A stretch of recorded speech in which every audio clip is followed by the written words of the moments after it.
E o primeiro problema que eu já encontro a respeito de Paulo é a respeito do seu nome. Existe uma outra questão, Edu e professor Rego, que surgiu um tempo atrás, hoje nem tanto mais.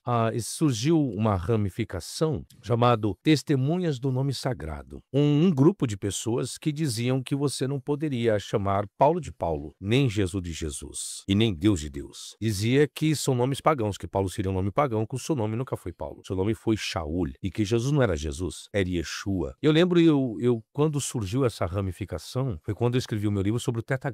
Estava fomentando tanto isso, e essas pessoas estavam chegando até em algumas denominações, até em casas, e tentando ensinar qual seria o nome correto. Você falasse Paulo era o nome pagão. Mas dentro da nomenclatura do nome Paulo, ou do nome Saul, ou do nome Shaul, ou até mesmo da terminologia grega, nós encontramos alguns problemas e dificuldades, porque o nome Saulo, conforme nós temos na Bíblia hoje, dentro do grego, trazia uma conotação de uma pessoa efeminada. E o que aconteceu? Copistas, com o passar do tempo, procuraram modificar a expressão que foi inserida em alguns manuscritos, porque trazia essa conotação. Existia um termo preciso para fazer a transliteração para Saulo e depois fazer a construção para Paulo. Tentaram fazer isso e isso fizeram. E aí vem uma pergunta, será que o termo Paulo dado a ele, será que ele tinha traços efeminados? Eu estou dizendo que Paulo era gay, não é isso que eu estou afirmando. Existem homens que são héteros, mas têm um lado efeminado. Eu mesmo tenho amigos que têm um lado efeminado. Bom, qual a preocupação de ter mudado apenas uma vogal? Já muda muita coisa.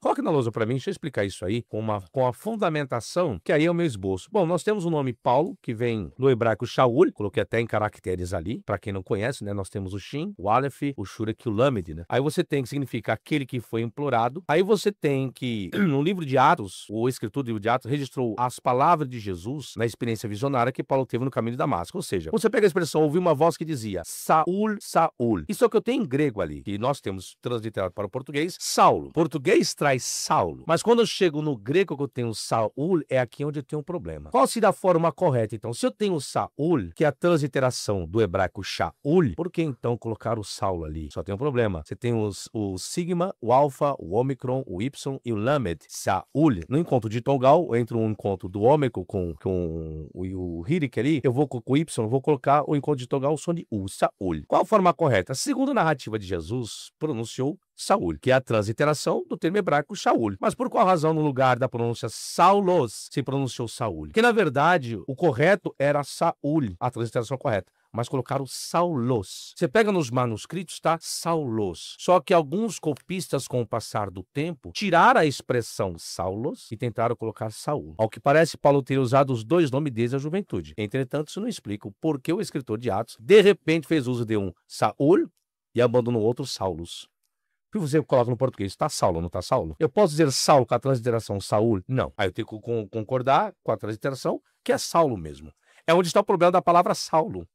É justamente o termo Saulo que traz a conotação de efeminado.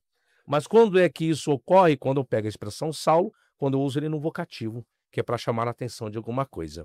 Aí eu escrevo Paulo foi efeminado? Bom, alguns estudiosos... Professor, desculpe interromper, eu vou falar uma coisa meia vulgar, mas que chega perto, acho que partindo desta...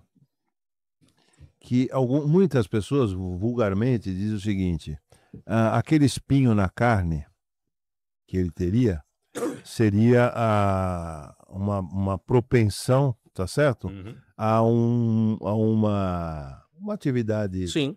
sexual homossexual. Uhum.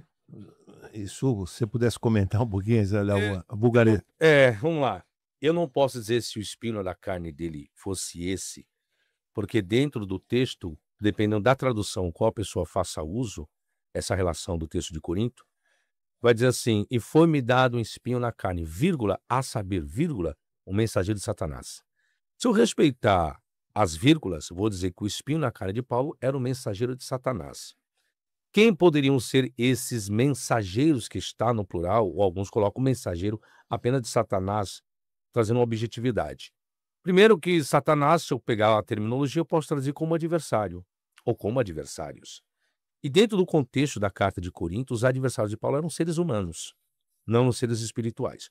Por mais que diz que ele foi arrebatado até o terceiro céu e ouviu palavras inefáveis, a como não era lícito falar.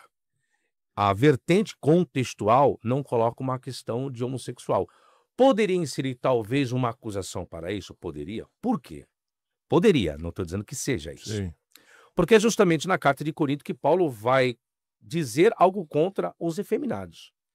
Em termos de questões morais, legais de moralidade, Paulo ele é muito radical concernente a isso. Quando houve um episódio de um jovem que estava tendo relações, ao que dá a entender, com a sua madrasta, Paulo ele foi taxativo em dizer que as pessoas gentílicas, as pessoas de Corinto, não tinham feito nada a respeito disso. E Paulo ainda vai dizer que até entre os gentios não se via aquele fenômeno acontecer. Então Paulo ele contraria muito Paulo lida muito com essas questões sexuais, só que ele se protege muito a respeito disso.